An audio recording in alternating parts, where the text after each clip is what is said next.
Le pain fait partie de la tradition française.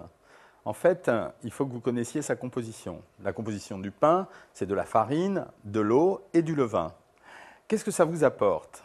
Le pain est un produit rassasiant qui comporte essentiellement des hydrates de carbone, c'est-à-dire des glucides, c'est-à-dire des sucres, qui va servir à fournir l'entretien musculaire. En dehors de ses qualités, ça veut dire de ses propriétés sensorielles qui nous font plaisir à consommer, c'est un aliment extrêmement utile puisqu'il va permettre de régénérer le muscle et de remettre du sucre dans le muscle par le biais de sa consommation. Mais vous avez entendu, le pain, c'est de la farine, de l'eau et du levain. Donc ça veut dire que ces apports ne seront rien d'autre que les sucres lents. En dehors de cela, vous trouverez probablement un petit peu de sel, dans des quantités assez raisonnables, 500 mg à condition de se modérer. Et en même temps, vous trouverez des vitamines du groupe B, celles qu'on appelle les vitamines de la bonne humeur, puisqu'elles sont censées empêcher les états dépressifs. Vous nous posez souvent la question de savoir quel type de pain choisir.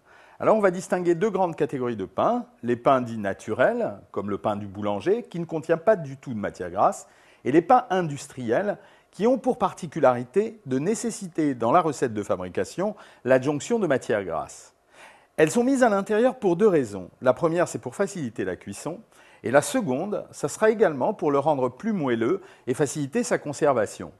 Le seul problème, c'est que ces pains peuvent atteindre jusqu'à 8, 10 ou 12 grammes de lipides pour 100 grammes, c'est-à-dire de graisse pour 100 grammes. Ce qui veut dire que quand vous achetez du pain de boulanger, vous en consommez 2 grammes, mettons, pour 100 grammes au grand maximum. Et quand vous allez prendre du pain industriel, vous pouvez aller jusqu'à en consommer 10 grammes de plus. Or, 10 grammes de plus sur 100 grammes, quand vous multipliez par 30 jours par mois, ça représente 300 grammes, donc 2700 calories, c'est-à-dire une journée alimentaire en plus ou en moins. Quand vous prendrez du pain blanc du boulanger, vous consommerez moins de matière grasse, donc vous aurez moins de calories sur une période d'un mois. Et quand vous consommerez du pain industriel, c'est un peu comme si vous aviez pris en quelque sorte du pain légèrement beurré ou avec un petit peu d'huile par-dessus.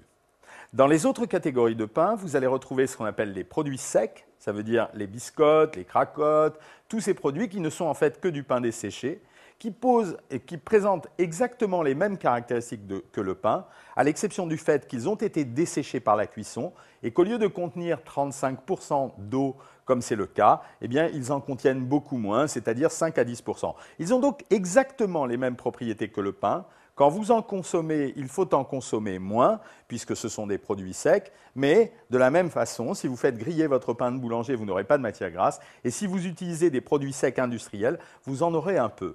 Et au-delà de ces pains et de ces produits secs comme les biscottes, vous avez encore d'autres catégories de pains que l'on va appeler les viennoiseries, c'est-à-dire tous les pains qui sont enrichis et dans lesquels on va mettre des ingrédients comme du chocolat, comme des raisins secs, comme tous les produits que vous voyez dans les supermarchés. Mais ces pains finalement deviennent des pains fantaisie qui sont plus des friandises et des gourmandises que du vrai pain. Alors souvenez-vous, si vous voulez faire des économies d'énergie et de calories, rien ne remplacera la baguette du boulanger ou le pain blanc traditionnel. Et si vous prenez des produits industriels, sachez qu'ils sont enrichis légèrement en matière grasse et donc qu'il faut y faire attention.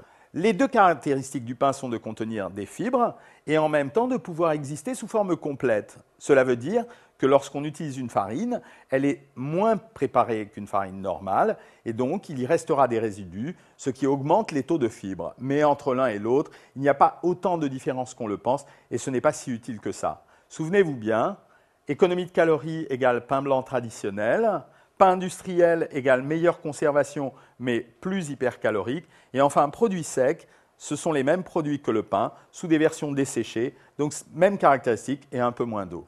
Bon appétit, au revoir.